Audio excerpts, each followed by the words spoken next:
彩虹，关于你妈说的那件事情，我必须解释给你听。阿姨跟我妈说，医疗费1年要很多钱，换个肾还要终身服药。我妈比较心疼钱，二话不说就办出院回老家了。可能阿姨当时不知道，我妈是病得很久了，而且她有轻微的抑郁症。事情发生了就爱往消极的那方面想。你妈妈突然会重病，就是因为这个吧？嗯，怪不得你一个人要打3份工。还好吧。我妈的病都是为了孩子累出来的。我把她接到江州，就是因为想给她一个比较好的医疗环境，用好的药。虽然是有点贵，但是我还撑得住。那你也不能这样没命的打工呀。这算下来，一天只能睡几个小时，还得做学问。你以为你是铁人吗？睡眠够了，而且你看，我很会安排生活啊。教拳击就相当于一边教学一边锻炼，搞学术费脑子，炒菜是一个爱好，而且不那么伤脑子。你看，还可以吃到免费餐，营养也够，工资也高。你呀，就你倒是会生活了。齐黄，你别生我妈的气。她就是心疼我，怕我吃亏，刀子嘴豆腐心。她如果以后喜欢上你了呢，那指不定怎么疼你呢。你放心，我一定会奋斗，达到你妈妈的期望。你一定可以的。走吧。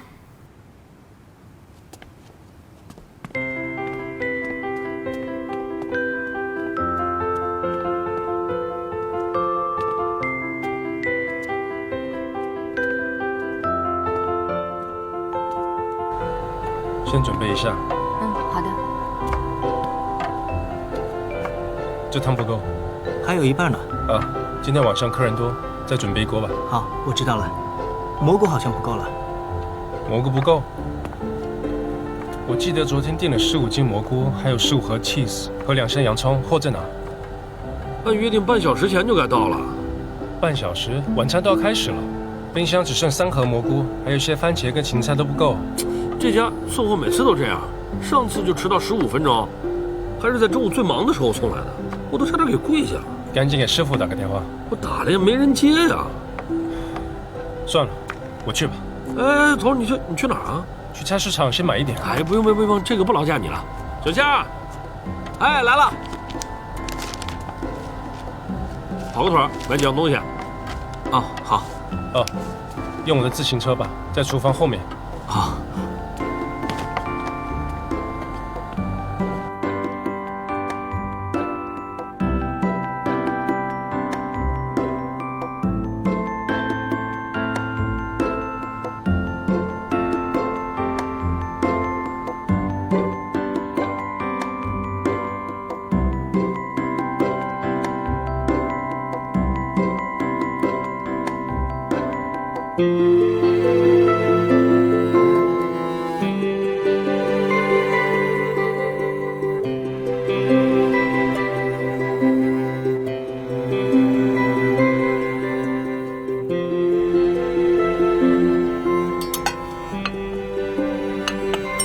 香煎3文鱼。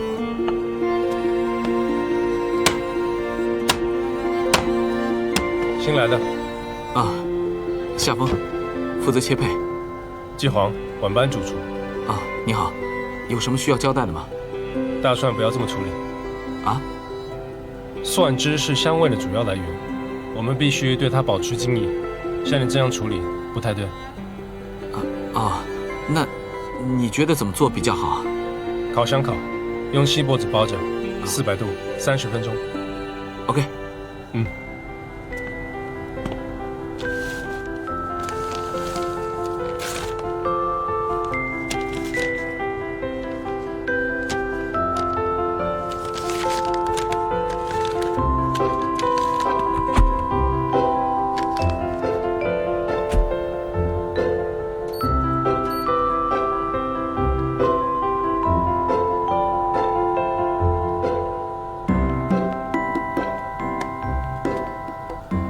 准备好了吗？好，差不多了。好，谢谢。这些酱料还够吗？我都准备好了，好，谢谢。这些都是新的。好，你准备一下。好的，谢谢。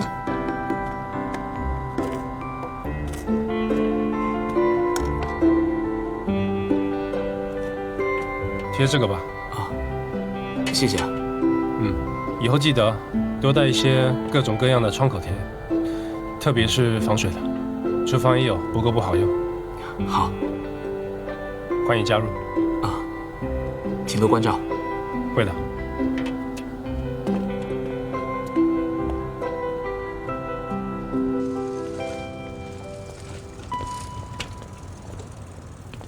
下班了。哦，我打工只是临时的，我在找工作，经常会有面试。听老板说你只有高中的学历，看上去不像。你看起来也不像是一个厨师啊。我是兼职，一个礼拜只来3次。这里真忙啊，从头忙到尾，连1分钟休息的时间都没有。习惯就好了。明天见。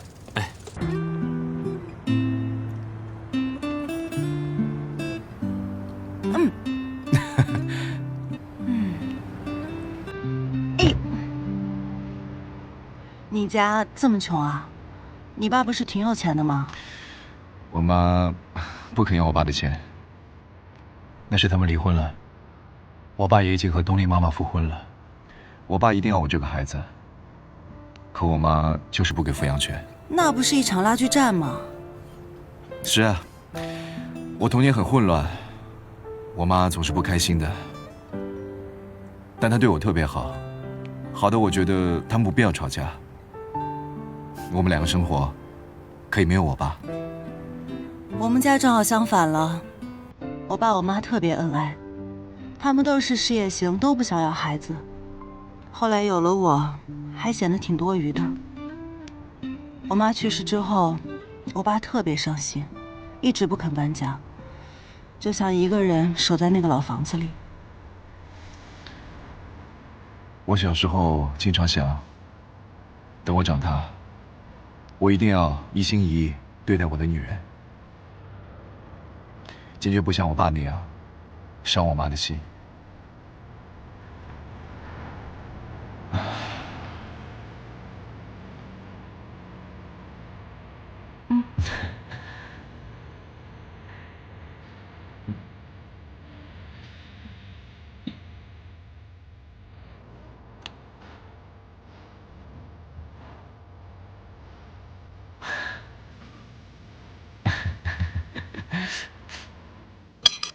回来啦！哎，辛苦啦，来包。今天工作怎么样啊？挺好的。洗手吃饭吧。哎，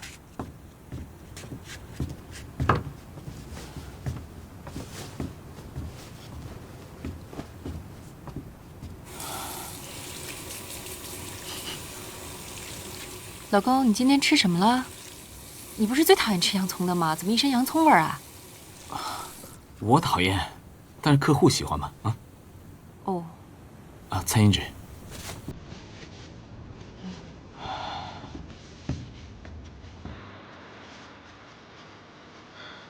真没想到，照顾我妈的那位护士是彩虹的妈妈。怎么这么巧啊？得，把你未来的老丈母娘给得罪了，我看你今后怎么过。怎么办？我想亲自给她解释一下。别，现在火头上呢。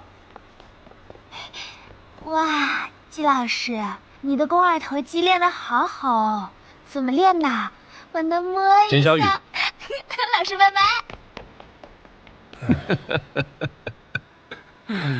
现在的教练好，班长好。现在的女生都这么开放呀？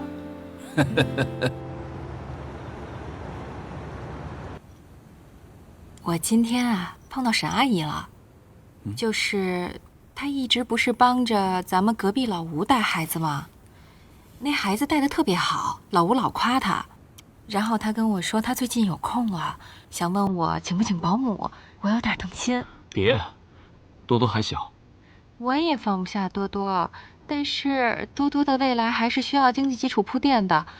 我想我才刚辞了职，那现在找工作还来得及。要是再过几年的话，我就被社会淘汰了。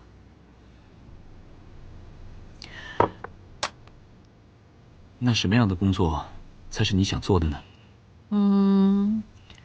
编辑、记者、文案策划，要是不行的话，秘书啊、助理的也可以啊。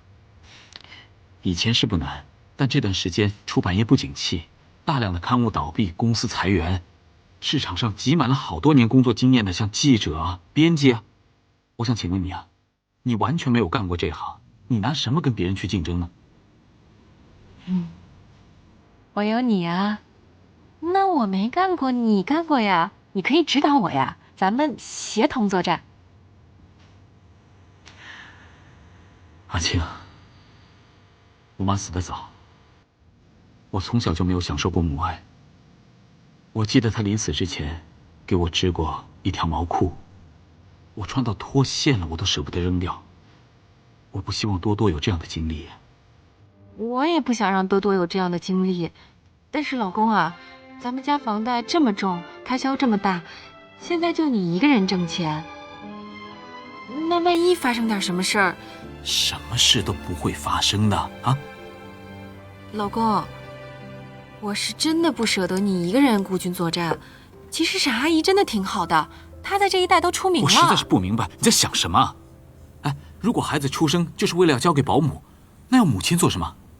多多还小，他脖子还没长硬，你忍心把他交给一个陌生人吗？我就是问问你有没有这个可能性。不可能。好吧。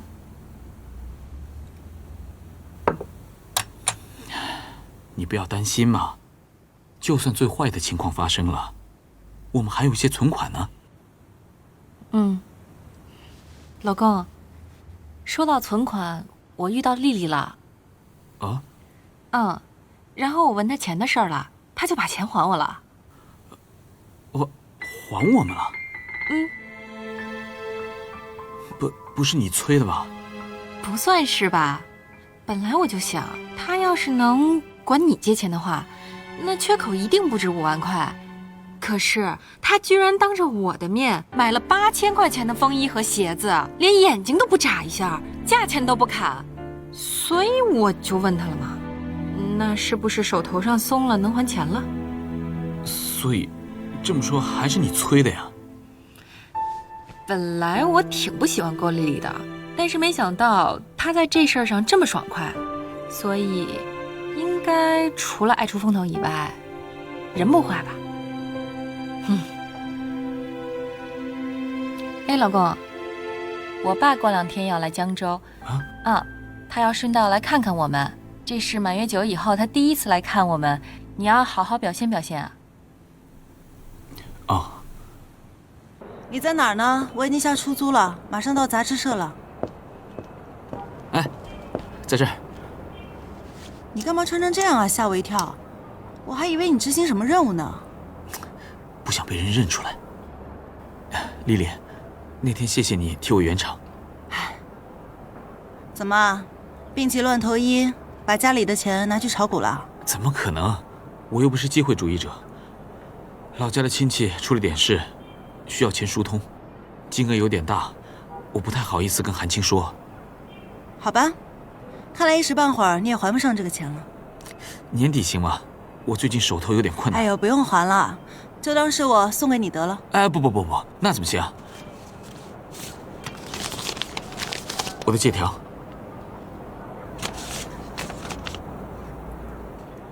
行，如果你能执意要还，那就等什么时候有钱了还给我，不着急，在我死之前还给我就行了。哎呸！别胡说，不吉利。怎么样啊？工作找着了吗？有一个暂时的，先应付着吧。还有几个面试，慢慢挑。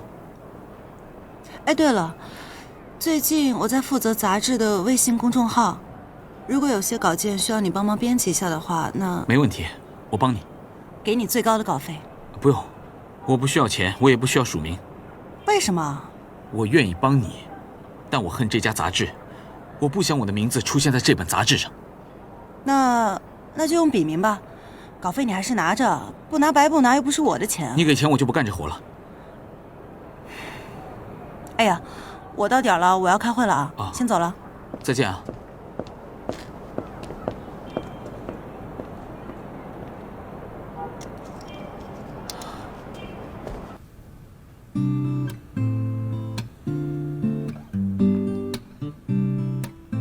这个泰宇传媒招一个文字策划。泰宇传媒是干嘛的呀？我看一下啊。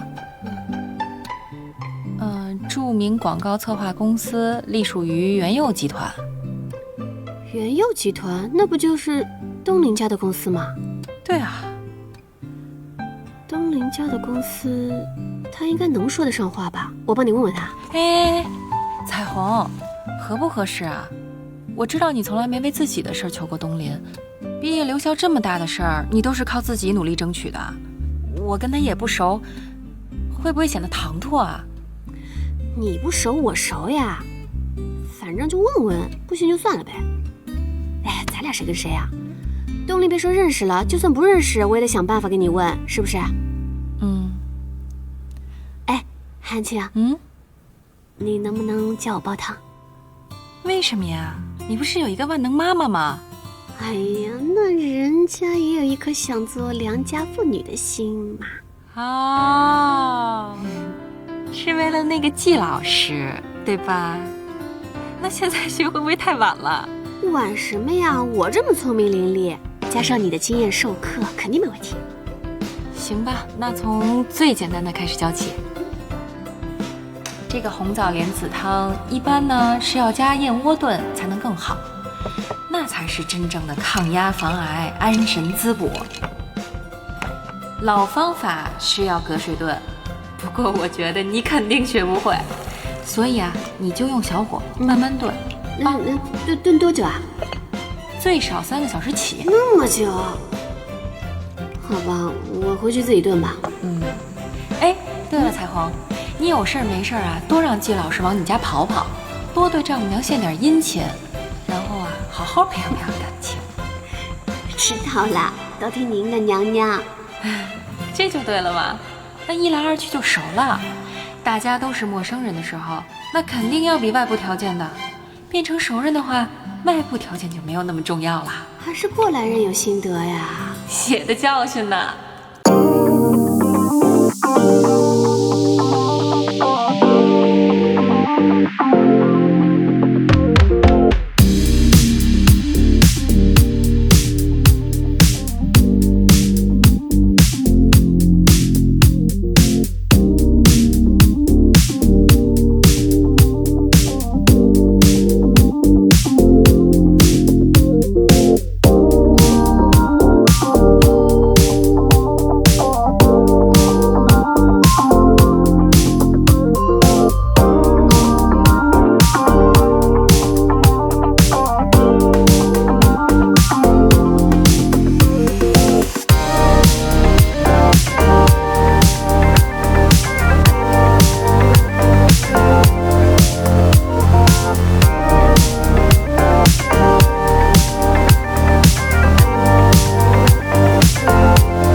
个是公众号的选题，交给尼寇就好了。他在产检，还没来呢。那就明天吧，不着急。着急，很着急。选题如果定不下来的话，我后面的工作都没有办法进行。Andrew 他有好几个公司，他不是每天能来办公，我可以理解。可是尼寇呢？他每天迟到早退，各种请假，他的缺席已经严重的影响到了我的工作。这个问题您必须要解决一下。我拿工资我干活，他不表态我就没活可干。这可不是我一个人的损失，这是整个公司的损失。尼寇马上就要休产假了，他不在的话，公众号的稿件我交给谁审？回来一个新的助理，Andrew 亲自指定的。谁啊？暂时还不知道，应该是从编辑中选送的吧。我很感兴趣，您能推荐下我吗？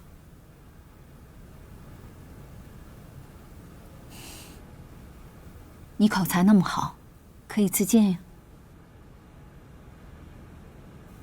我会的。那我先走了。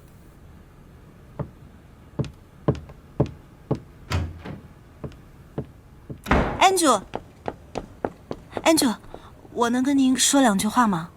我马上要出去，明天再说。哎，2分钟就好。请问郭丽丽小姐在吗？啊，这儿。啊，您的快递。啊，谢谢啊。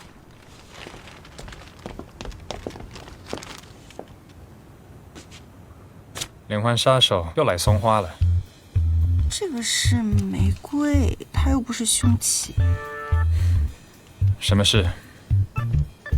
啊 ，Andrew，尼寇他马上要休产假了。我听 Maggie 说，助理这个位置会暂时空缺，而且会从编辑里面选派。我对这个职位非常感兴趣，您能考虑下我吗？你不是在负责新媒体部吗？做您的助理权限更大，我可以兼顾到新媒体部的。这是2份不同的工作。Andrew，我相信在这个杂志社，我是这个职位的最佳人选。我考虑一下，周一10点到我办公室来，我们谈一谈。好的。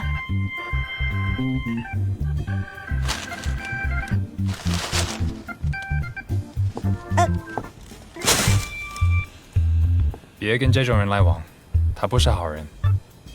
这是我的私事。我不想怀疑你的智商，这会影响我做决定。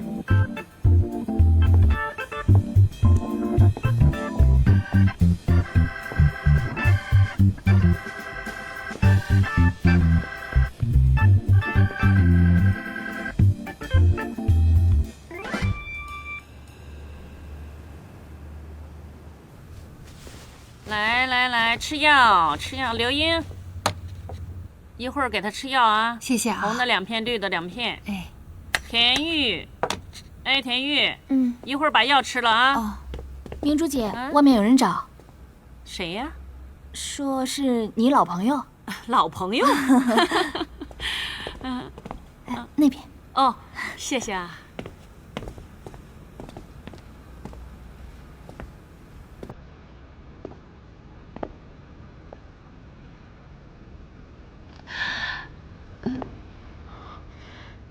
安子，明珠，安子，好久不见，真的好久不见。我们都住在江州，江州大吗？不大。可是我们却20几年没见面了，奇怪吧？不怪。你我之间本来就不是一个世界的人，自然生活在完全不同的区域里。可是我们却在这里相遇了，真巧。哦，安子，你找我有事儿吗？要没事儿的话，我在上班呢。我们换个地方聊，可以吗？我们之间还有什么可聊的？我有话要问。以后再说吧，我正上班，不好请假的。明珠，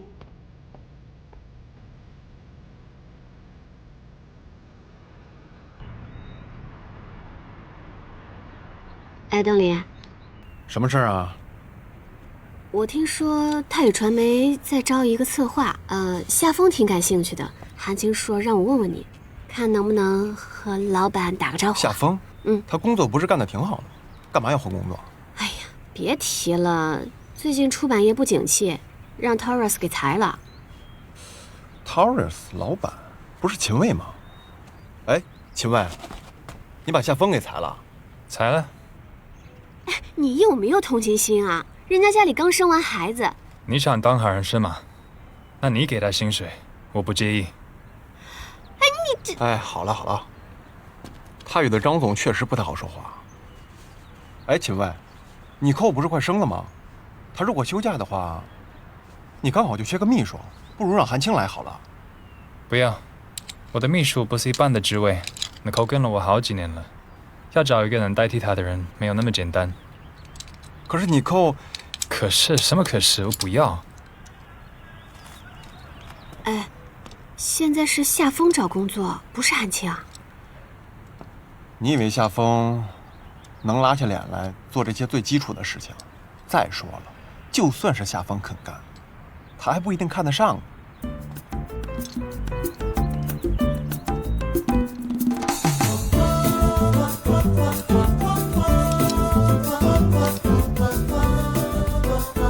喂，我跟你讲，彩虹从来没有求过，这是第一次，这个面子你得给我。哎呀，实在不行你让他去别的部门。他以前跟彩虹是中文系的，文笔特别好，水平当个编辑肯定没问题。目前我所有的部门都在裁员，那你就给他个闲差，工资我来付行了吧？我差这个钱。哎，我跟你说啊，不是我帮彩虹推销啊，韩青真的特别好，能力也好，人也好。你不相信彩虹的眼光，你也得相信我的眼光吧？这个韩青，他是做什么的？待业，家庭妇女。什么？哦，他以前在一个单位档案科做管理员。杀了我吧！拜托，你是找一个秘书，又不是用他来拯救地球。哎，要求别那么高行不行？这样吧，周一让他来见我，面试一下，但我不保证会用他。那说好了啊，上午9点36分。我跟你讲啊，你要是面完试不录用的话，小心我不理你啊。多久？啊？多久才理我？最少得3个月。哎呀，谢谢你，安哲。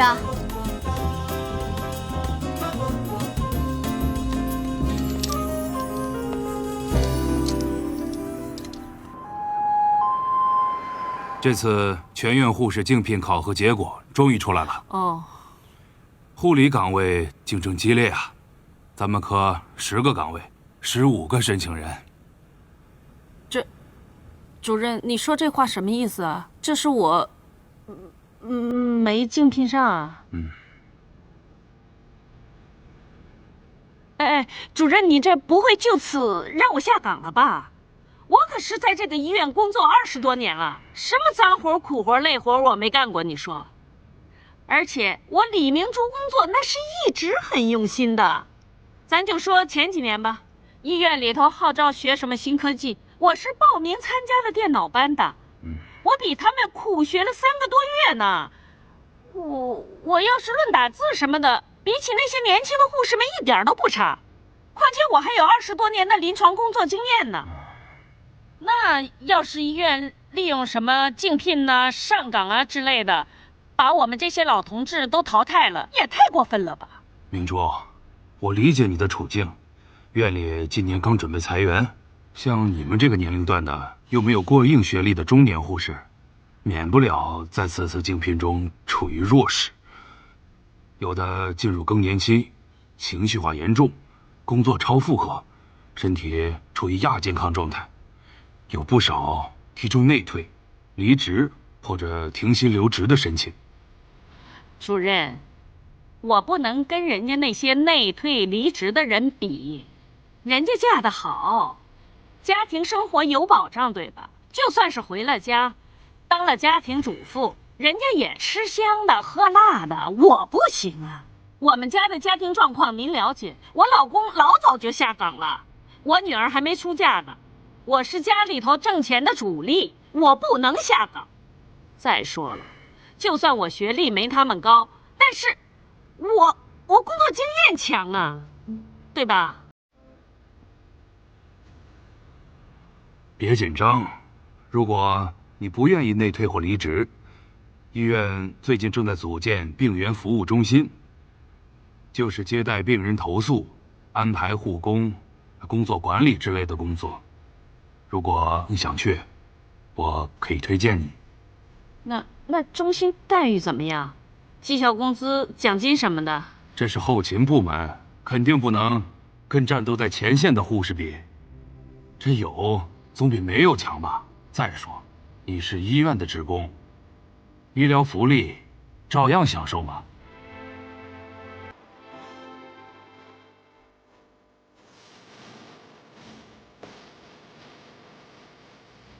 明珠姐，我先出去了。哦，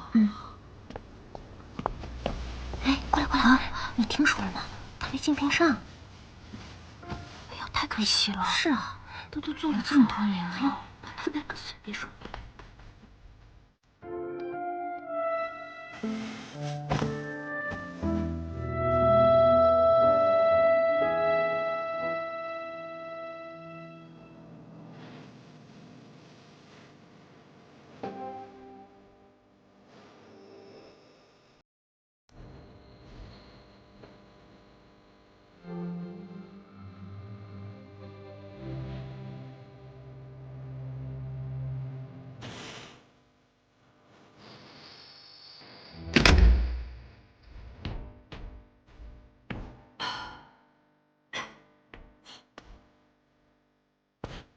阿姨，关于我妈妈的事情，我想过来亲自跟您解释一下。滚！阿姨，我现在已经下岗了，你满意了？你开心了是吗？阿姨，对不起，我真的不知道会这样。您需要我怎么做呢？我现在马上去找徐主任。我要你在我面前立即消失，滚！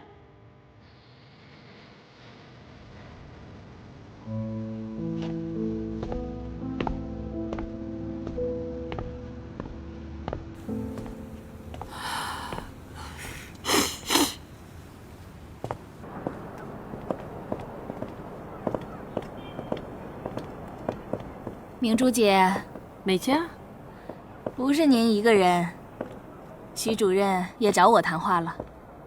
您打算怎么办呀？还能怎么办？去病原服务中心呗。病原服务中心那种地方能有几个钱呢？这纯粹就是医院怕咱们这批护士闹事儿，特地找出来安置咱们的地儿。谁说不是呢？我都去打听过了，那点钱呀，都叫我寒心。还不如护工挣得多呢，所以我跟徐主任立马提出了内退。你同意内退了？那要是内退的话，就剩下个档案工资了。不干活白拿钱，这有什么不好的？你看你去什么服务中心，每天8个小时，累得要死，挣的也没多少嘛。我不能和你比呀。你内退行，你家老公老刘那人家是大经理呀，我们家老何呢是什么呀？明珠姐，你看你这辛辛苦苦的一辈子，为了老公，为了孩子，这也该为自己想想了，别总是委委屈屈的。你这到头来得到啥了？以后得好好的过了。谁说不是呢？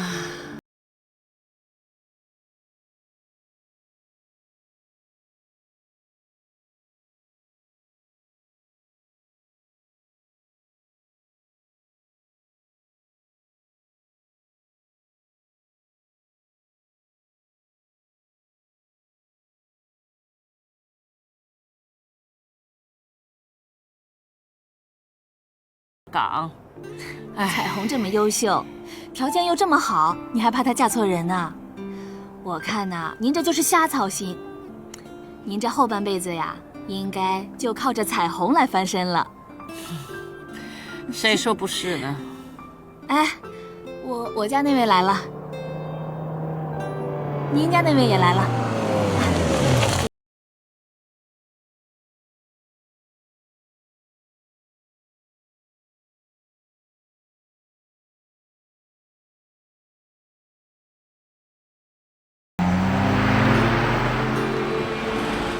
哎，干嘛呢？上车呀！这一天累坏了吧？辛苦啦！哎，你怎么了？跟谁怄气了？没有。哎，有什么委屈啊？回家跟你老公撒气啊！谁让我做的不好呢？谁让我总不能让你开心呢？啊！行了，哪那么多废话，跟你有毛关系？回家。哎，好，回家。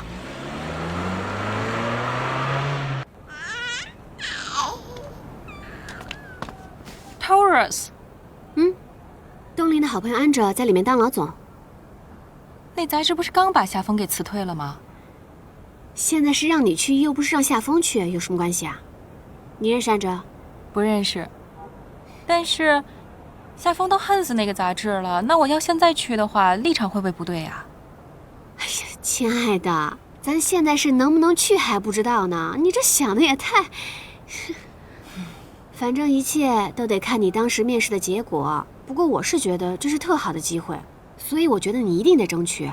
哎，我听说啊，起薪是这个数啊。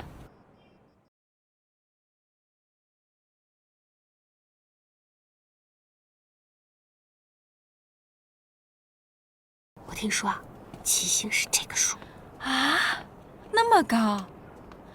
比夏风的工资高太多了，那他还有面子吗？哎呦，天哪！现在都21世纪，你在说什么话呢？彩虹啊，我跟你说实话吧，最近啊，我天天都查银行账户，我跟你讲可吓人了，只出不进。所以呢，我建议你啊。你先去那儿适应适应，是吧？你看，一来有钱挣了，二来你把工作经验攒了。那就算最后夏风找到工作了，你还是在家带孩子，那多多总得长大呀。多多长大以后，你出去找工作，那简历上总不至于什么都空白的，是吧？韩青，我知道你爱夏风，你还爱这个家。但是，人生中的一些决定是要你自己来做的。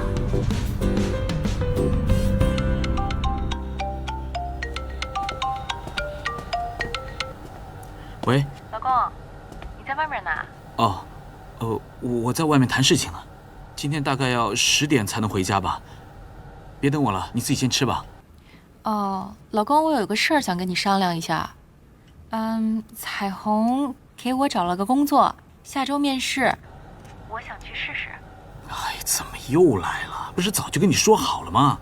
挣钱的事归我，在家带孩子归你。可是我想，如果有机会的话，还是多挣点钱吧。以后那多多的教育啊、医疗啊，各方面都要花钱的。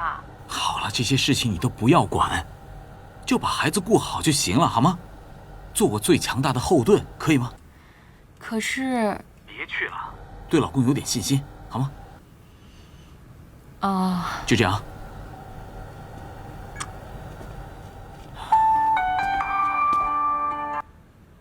喂，韩青，说干就干啊！晚上我过来帮你改简历，待会儿见。哎，彩虹，我有个事儿。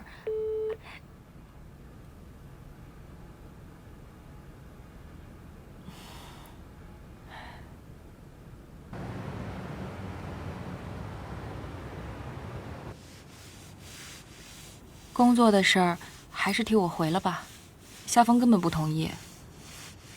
嘿，你有点主心骨行吗，韩青？我知道你是替我着想，但是我得顾及夏风的感受呀，毕竟我家庭和睦才是第一位的。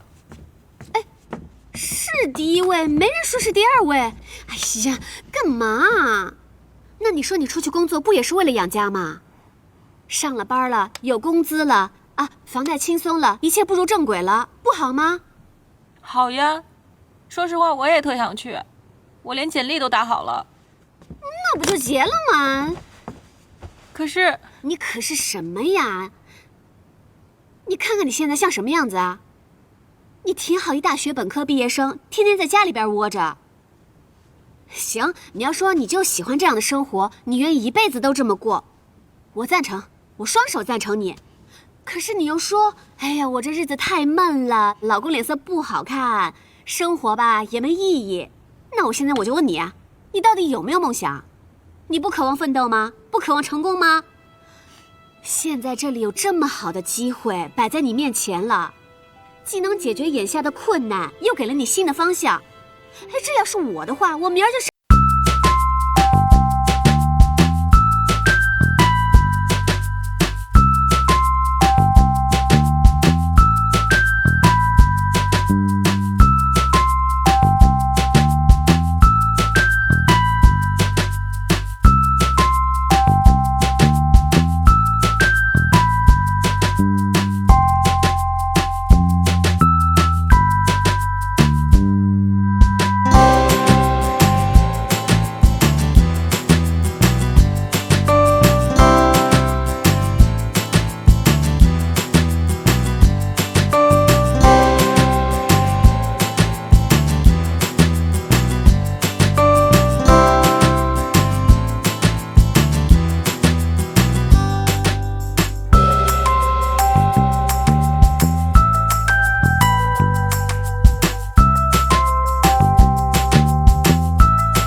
说明你是一个特有主见的人，这一点上我都不如你。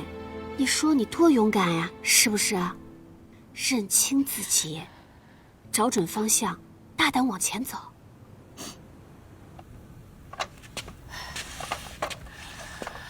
哎，妈，回来啦！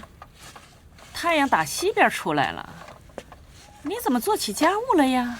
打扫打扫嘛。哎，妈，快，到沙发上来坐啊！哎呦，下班累了吧？我给你按按肩。哎呀，今儿真是啊，什么天儿啊？啊？这儿给你捏一下。今儿怎么回事儿啊？啊？你这行为反常啊？没有啊，我哪有啊？出什么事儿了？没有。要不你就有什么事儿求你妈说。哎，妈，是这样啊，明天中午呢，想请个客。请客啊？好啊，请谁呀？季老师。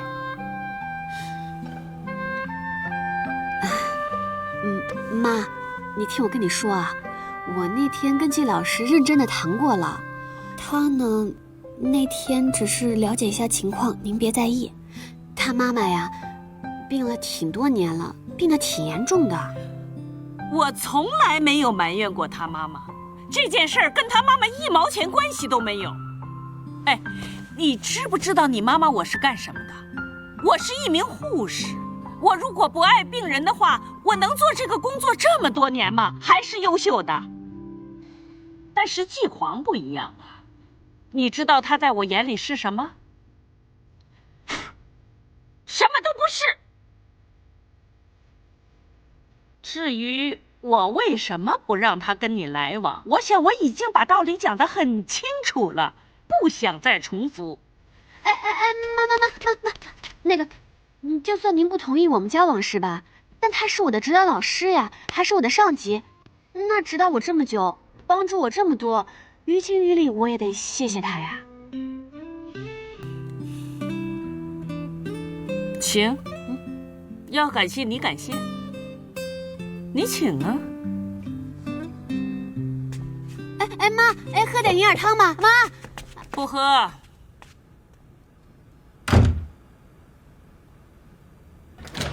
回家喽，回家喽！爸回来了。哼，哎，你妈呢？回房了。哦，我看看去。咱家啊，最近有点新情况啊。那天我在医院里头看见你闺女何彩虹跟那个男的，动作有点亲密。彩虹这丫头可能谈恋爱了。哦，真的假的？这不是好事吗？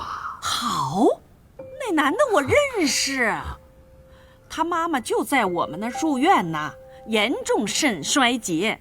就他妈妈这个病啊，一年花多少钱你根本不知道，最主要的是一直需要人照顾。那关键这男的是搞什么工作的呀？彩虹同事，大学老师。行，大学老师挺不错的啊。你看，又有学问，说话通情达理，社会地位又高，这彩虹跟他我感觉挺般配的。配什么配呀？他又不是著名教授，不就是个一般老师吗？啊，那么年轻才上班几年呀，一个月才能挣几个钱呀？就他妈妈生病这一项，这小子出去打10份工，那工资都不够付他妈妈医药费的。何彩虹要是嫁给他，嘿，那可就瞎了，这辈子他就跳进火坑了。他，哎呦，彩虹吧，傻了吧唧的，还挺上心。刚才在外头跟我说，妈妈，我想请他来家里吃个饭。我听那意思，好像是要正式拜见父母了。你说我这火腾我就上来了，这我差点心梗了。消气儿，你别老是又上火又着急的。孩子的婚姻呐，是他们自己的幸福。你说咱们当大人的，尽量的也别去干涉。哎呀，你说谁家不摊个事儿啊？啊，哎，我倒是这么认为啊。如果这个男的，哎，他只要是心眼儿好，对咱们家彩虹好，有责任心，哎，有上进心，哎，也没什么大不了的嘛。不是，我说的呢。这彩虹这性格软了吧嗒的，我就想他这合着都是你这儿学来的。好什么好？我今天跟你说这件事的意思呢，就是想让你竖起一面大旗来，别在那哼了哈了的做老好人。咱俩必须目标一致，对于这件事咱就仨字儿：不同意。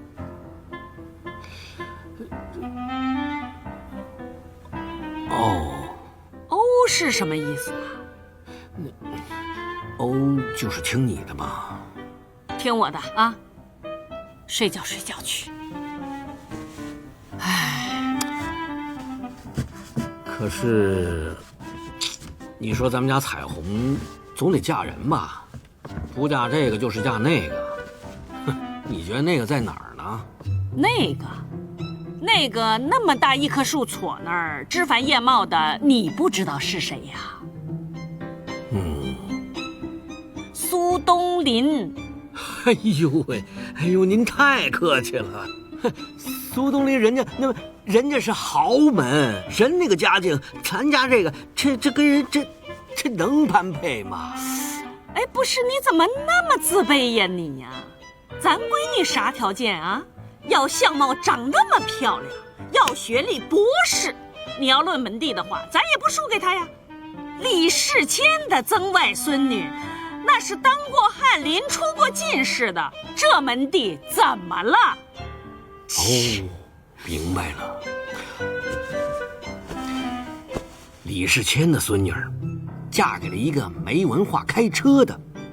您说，我何大路上辈子得积多大的德呀？这辈子你也占了大便宜了，知道吗？哎呀，知道，来来，我知道。哎呦，哎呦，哎，好，来，哎呀，往下点儿啊！你的手法不行啊！哦，上头，哎，肩膀这儿，对。哎呦，给我当奴隶吧你啊，你就。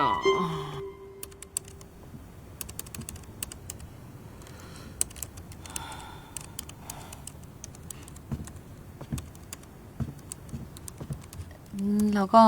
哎，我今天去查了一下银行余额，发现多了个孩子，开销真的挺大的。彩虹有个朋友在杂志社当老总，然后说要招助理，听说工资很高，我想去试一下。这很高是多少？3万吧。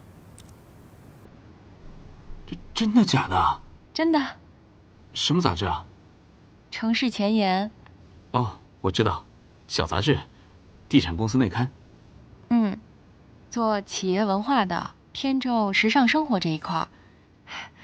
杂志虽然是不出名，但是公司确实很有钱。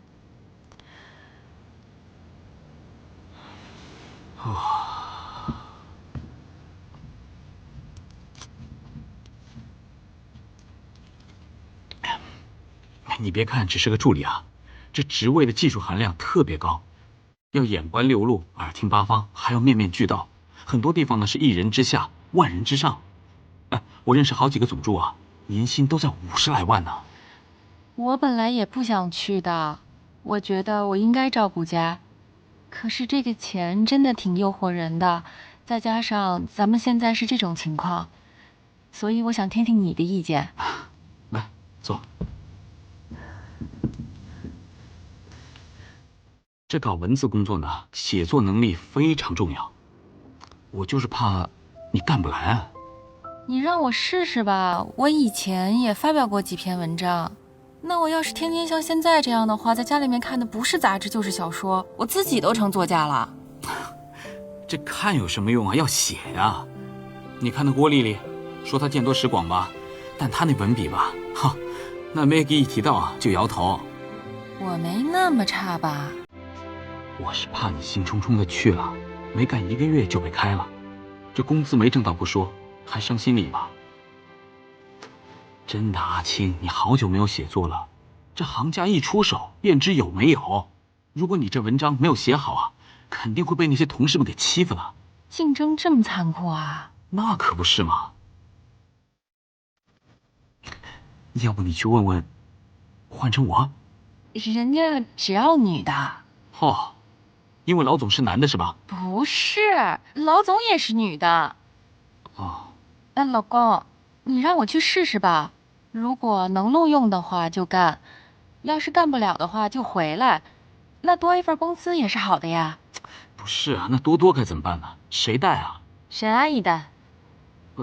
她要多少钱啊？4000块1个月。4000块啊？她有育婴证，还参加过保姆培训班。老公，只要我能得到这份工作，咱们家就付得起。你说呢？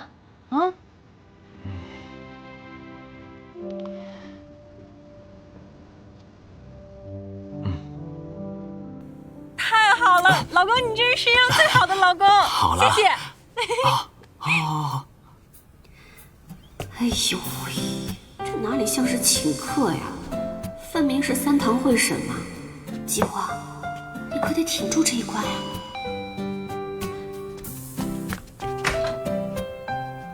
姬华，你来啦，快进来。彩虹，金老师来了。叔叔，阿姨，这是我家乡的特产，给你们尝一尝。哎呀，你真是太客气了，到我们家随便吃个家常便饭的嘛。哎，坐。好，谢谢。彩虹啊，赶紧给季老师倒茶。好，你坐。来，请坐。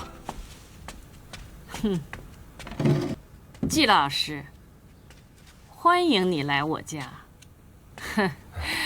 哎，你老家是哪儿的？谢谢。我家在中壁。哦，中壁。中壁在我印象当中应该是个山区吧？好像那儿少数民族挺多的，是不是有个煤矿啊？啊？对。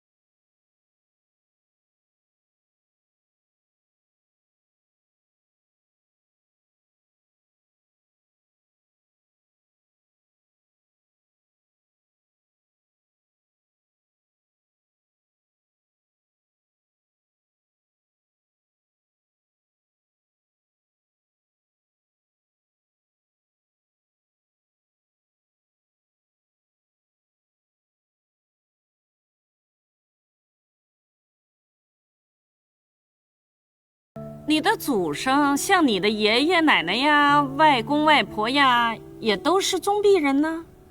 我外公也去世了，我外婆跟着几个舅舅住在家乡的乡下那边。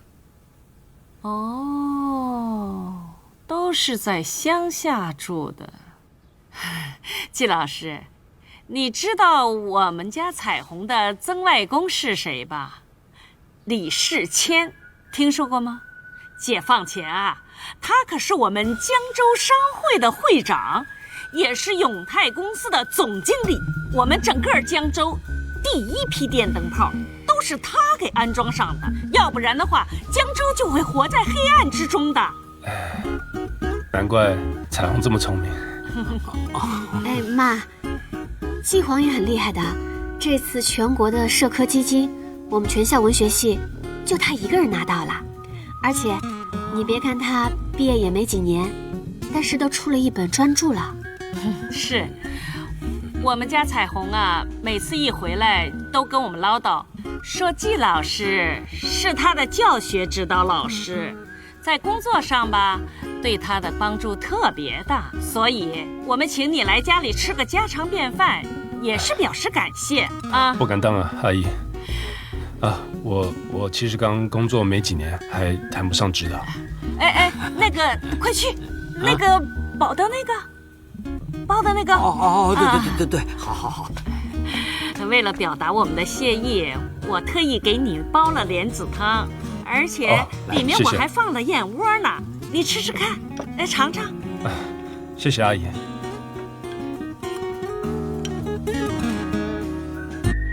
味道怎么样啊？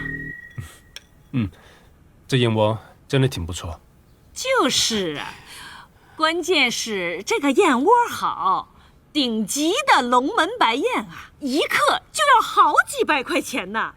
哎呦，这个多亏了彩虹的男朋友，他知道我身体不好，就给我送了那么一大盒子，质量特别好，要很多钱的。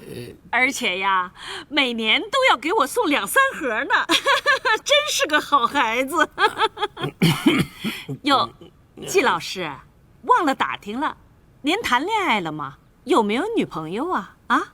阿姨跟你讲啊，想要在江州落户的话，最好找一个当地的女朋友。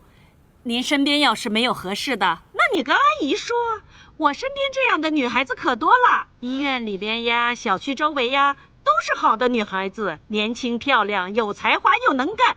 什么时候遇到合适的，我就给你介绍一个。妈，哎呦，你看看彩虹，你妈这脑子现在真是不行了。我跟你讲，上午的时候你表哥打电话来了，姑妈病了。哎呀，本来呢想请季老师踏踏实实的在家里吃个饭，你说这下午吧，我们还得急着去赶火车，哎呦，真是我。阿姨，真不好意思啊，我事先不知道这个事情。那你们先吃吧，我先走了。季老师，您稍等一下。这些礼物啊，我们家都不需要，你都拿回去，阿姨，拿回去，拿回去。这是我第一份心意，你们留着吧。不用啊，阿姨知道你挣钱不多，哎，把这些礼物用到该用的地方去行了，妈，就放在这儿了。金黄，我送你。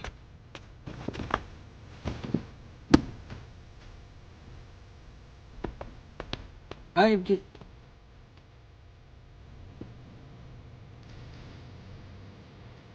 金黄，金黄，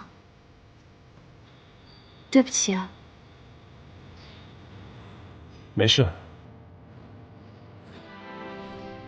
我妈她价值观跟我不一样，看人做事都比较实际。我明白。你给她一些时间，我也一定会好好的做她的工作的。你别生气，好吗？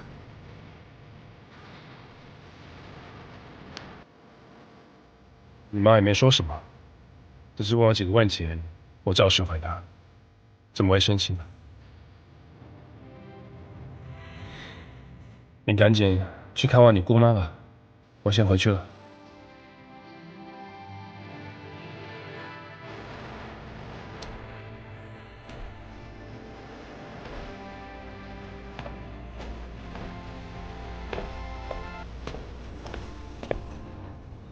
咦，你看，一出去就，哎呦，妈，哎，干嘛呀？走啊！不是姑妈病了吗？托辞，你没听出来呀？哎，我问你啊，你跟那个季黄到底发展到什么程度了？你不怕小区的叔叔阿姨看见啊？你不嫌丢人，我还嫌丢人呢！我告诉你，这男人没家教也就算了，这你怎么一个女孩子自己主动投怀送抱啊你？妈，我们是自由恋爱，我们是两厢情愿的，想干什么是我们的自由，好吗？怎么你一说出来就这么难听呢？再说了，季黄是贼呀，这么防着他呀？我没说他是贼呀，我也没觉得他是什么坏人呢。是，这小伙子表面上清清爽爽的、斯斯文文的，也像个人。但是你不能被他的假象所迷惑呀，闺女。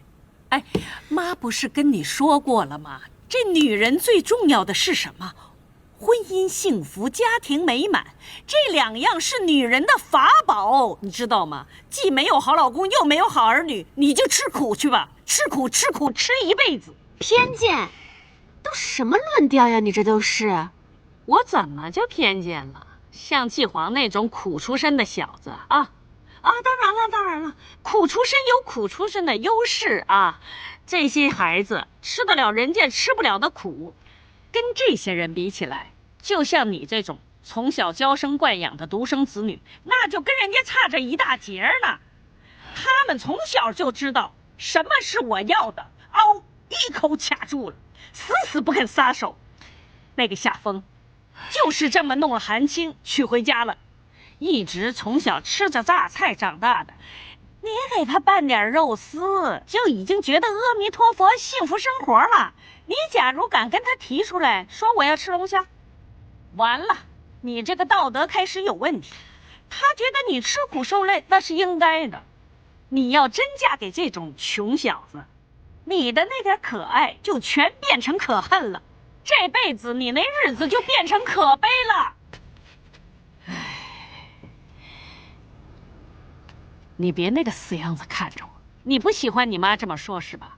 你觉得你妈说的俗气是不是？行，我远的不说了，咱就说季黄他妈妈带着这两个儿子从小养到大，他妈妈的位置在这个儿子心中的多高啊！你真跟他结婚了，能不和婆婆住在一起吗？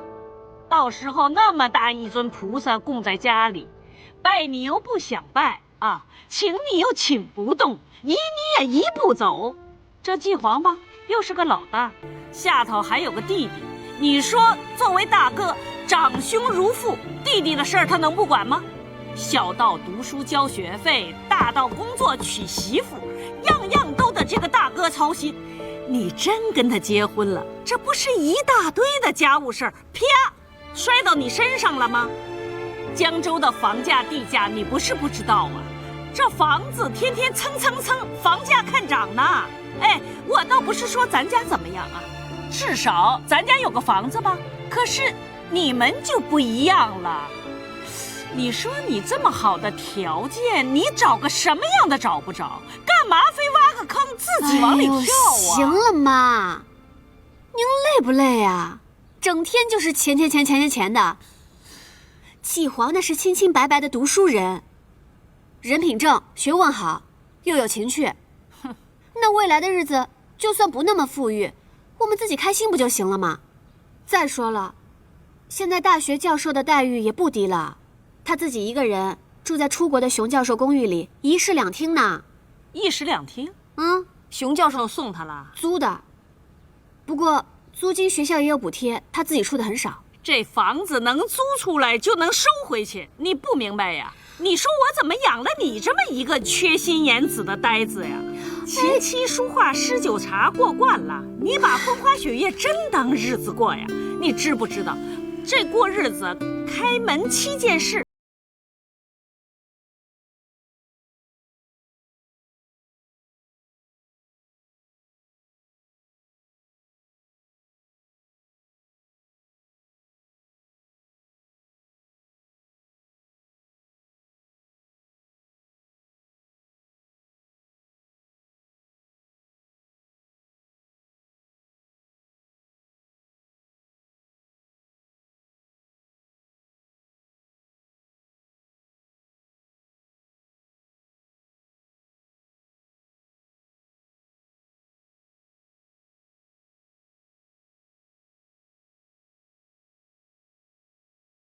你说咱们家吧，祖上也不是什么名门望族，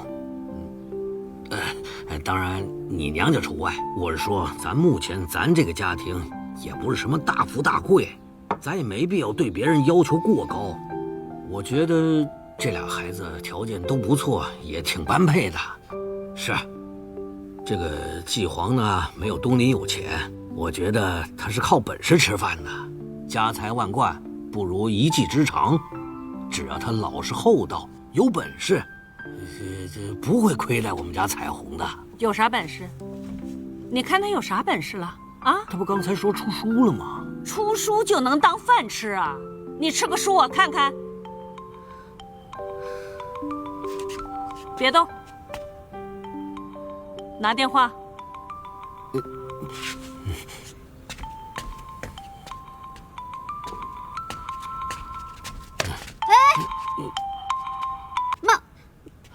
喂，丽丽是吧？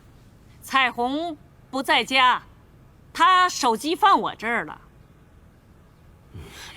你给我，妈，这是我电话，你干嘛呢？给我挂了。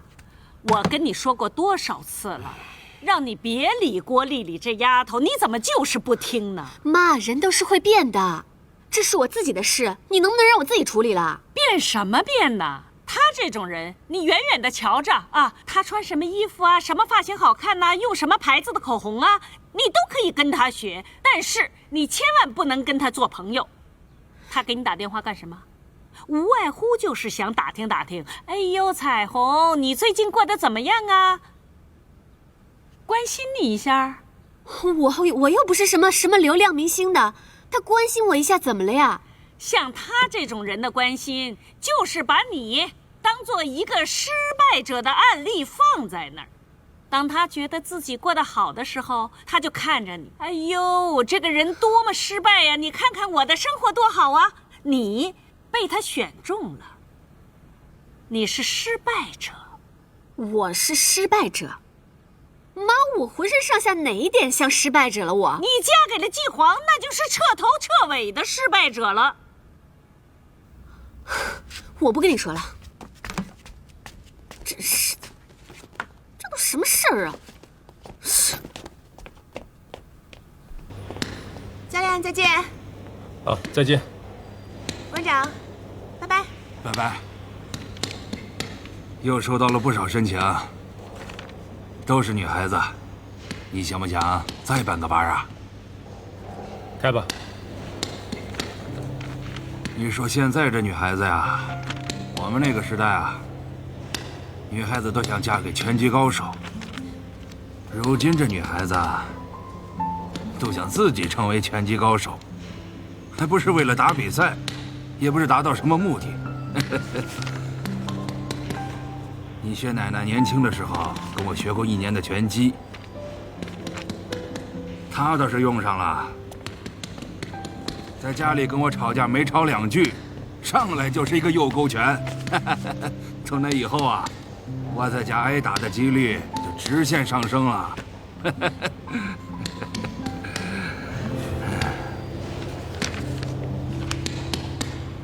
谢谢您帮我买了那几瓶酒。你给我钱干嘛呀？收着吧。你丈母娘喜欢你吗？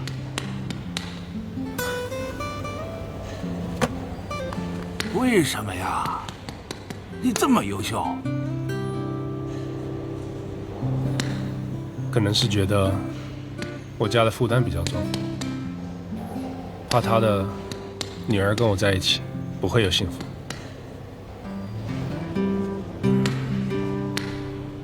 可以理解，现在的孩子都是娇生惯养长大的，父母都舍不得孩子去吃苦呀，特别是女孩子，更是抗拒不了父母的意志。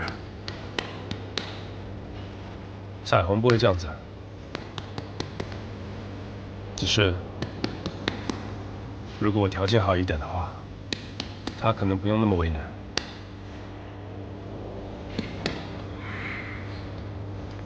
我看呀，丈母娘这一关你是过不去了。要不，你跟我外孙女约一下，她还单着呢。跟他在一起就没有丈母娘了吗？丈母娘她爹还在这儿呢，你怕什么呀？哇，来了。哎，你找 Andrew， 我跟他关系一般呀。东林跟他关系好，你找他干嘛呀？自从这位总裁来到我们杂志，各种改革，各种清洗，各部门都斗得很厉害。我就想着说，调到他身边，离他近点也安全嘛。不过我需要你帮我。我？你给 Andrew 打个电话吧，提一提调动的事儿。如果有机会的话，明天吧。好，说定了啊。还挺好玩的啊。哎，你跟季老师怎么样了？挺好的呀。哎呦，你看你这脸。哎呀，彩虹啊，其实季老师呢，看上去社会地位挺高的，但是家庭负担太重了。你敢舍弃东林，然后选择他，我真挺佩服你的。志同道合，心灵伴侣哦。得了吧，看不见摸不着的，心灵可以当饭吃吗？你跟冬雨不是说也有这种心灵伴侣的感觉吗？感觉归感觉，现实归现实。你真以为我这么天真啊？别傻了，东林、冬雨他们的家世是算上品的。是，东林是很好，但是你知道他不是我的菜啊。你就别的不说，就那季老师家境这么普通，在你妈那儿过得了关吗？不，我妈不势利的。我们从小一起长大，你妈一直不喜欢我，知道为什么吗？可能是觉得你太厉害了吧。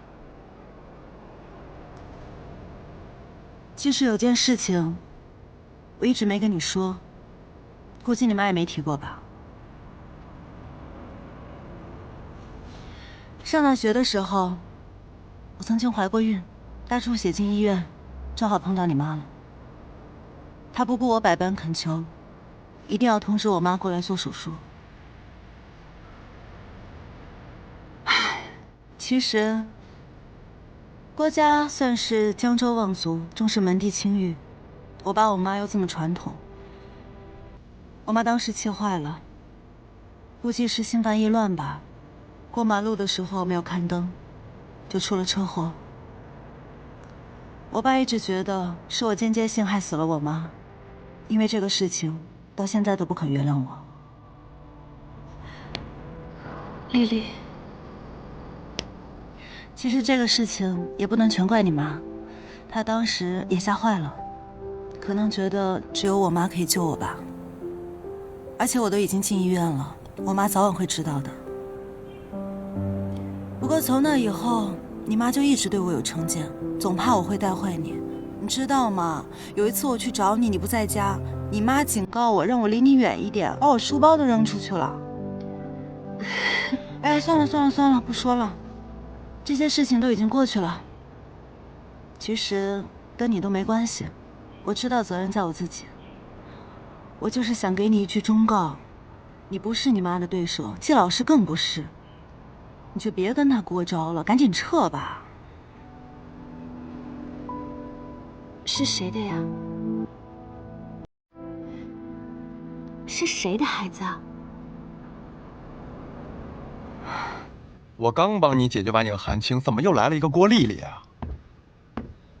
何老师，你能不能不要这么爱管闲事儿啊？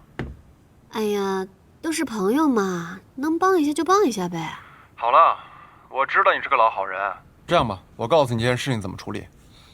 你呢，见到丽丽之后就说你已经找过我了，千叮咛万嘱咐，苦口婆心的让我去跟秦伟说了，好不好？嗯。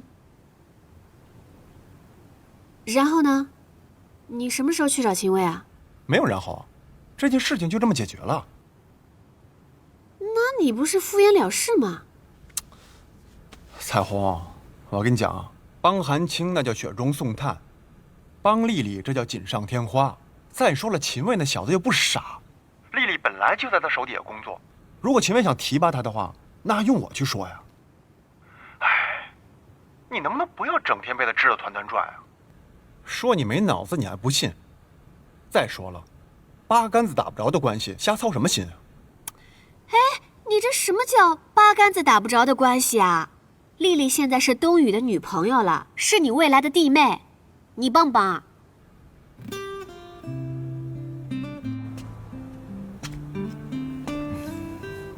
怎么大晚上自己喝酒啊？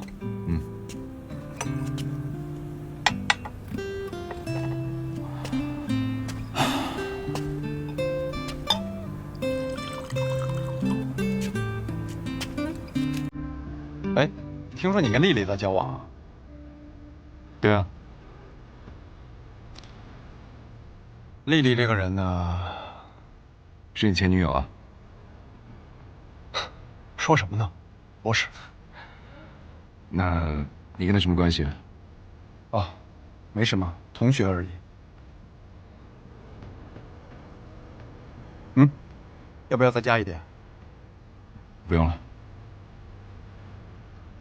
我累了，你也早点休息吧。